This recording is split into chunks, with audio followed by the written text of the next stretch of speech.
ইতিমধ্যেই শুরু হয়ে গেছে রাজ্যে বন দপ্তরে কর্মী নিয়োগ। মাধ্যমিক ও উচ্চ মাধ্যমিক পাশে আপনারা এটি আবেদন করতে পারবেন। পোস্টের নাম হচ্ছে ডেটা এন্ট্রি অপারেটর এবং এখানে স্যালারি আপনার হচ্ছে 13,000 থেকে শুরু করে 32,000 টাকা অবধি।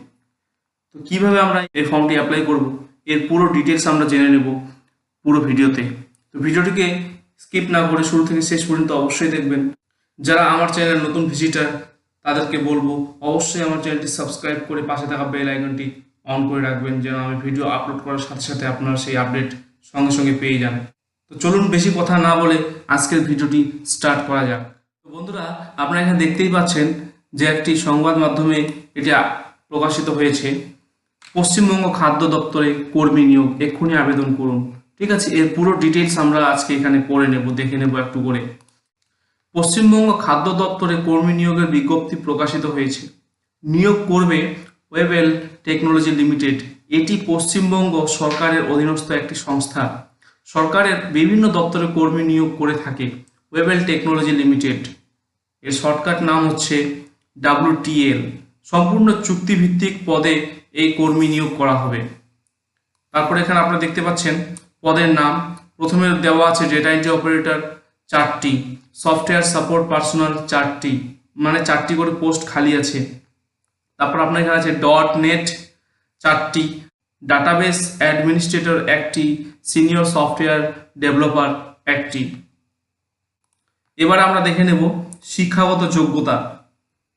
শিক্ষাগত যোগ্যতা ডাটা এন্ট্রি অপারেটর যে কোনো শাখায় গ্র্যাজুয়েশন পাস সঙ্গে কম্পিউটার অ্যাপ্লিকেশন সার্টিফিকেট এখানে আপনাদেরকে বলে দেওয়া হয়েছে। 2 নম্বর আপনাদেরকে বলা হয়েছে এখানে software support personal PGDCA BCA computer science বিষয়ে BSc সঙ্গে বিভিন্ন সফটওয়্যার ইনস্টলেশন এবং পরিচালনা করার দক্ষতা থাকতে হবে।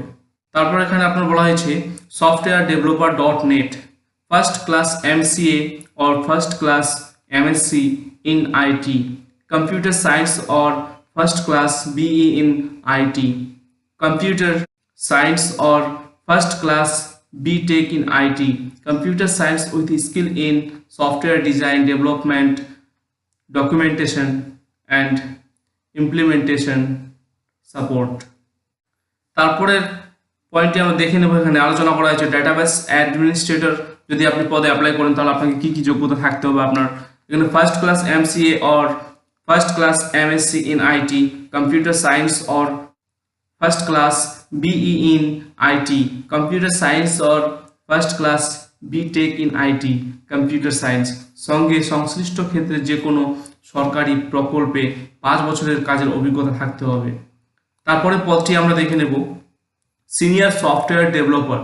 ফার্স্ট এখানে আপনার যোগ্যতা হতে হবে first class MCA or first class MSc in IT, computer science or first class BE in computer science or first class BTech in IT, computer science সঙ্গে সংশ্লিষ্ট ক্ষেত্রে যে কোনো সরকারি প্রকল্পের 5 বছরের অভিজ্ঞতা থাকতে হবে।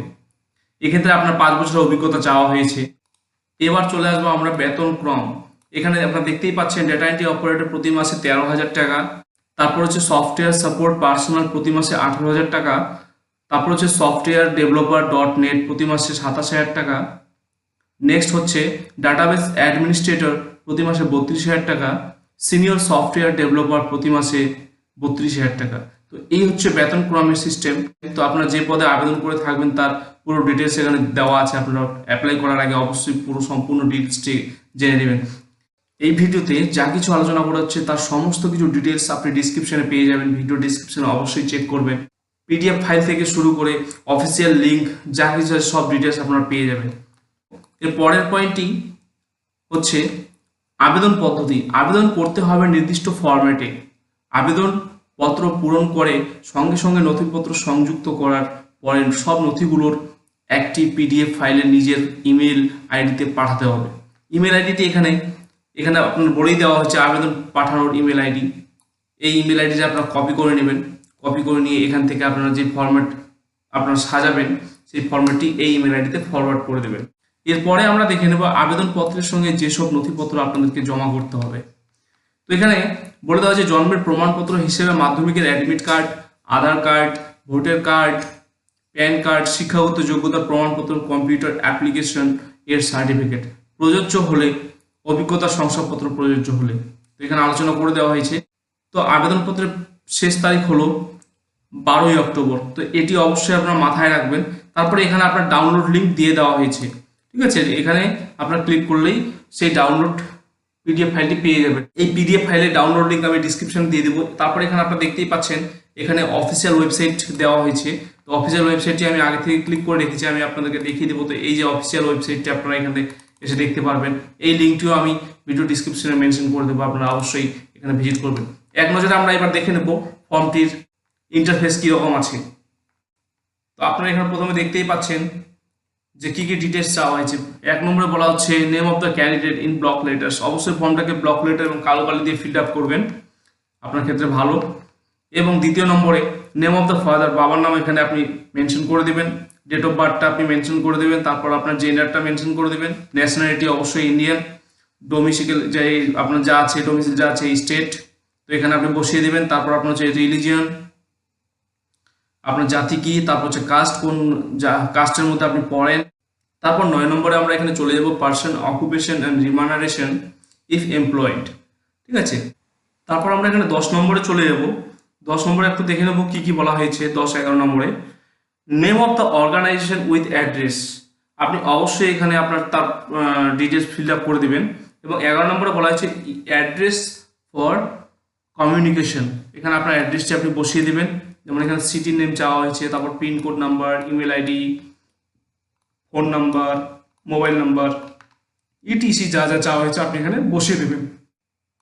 তারপর এখানে আমরা দেখে নেব কোয়ালিফিকেশন। এখানে আপনার এক্সামিনেশন, কি কি পরীক্ষা আপনি পাস করেছেন সেগুলো নামগুলো বসিয়ে দেবেন। তারপর বোর্ডের নামগুলো এখানে বসিয়ে দেবেন।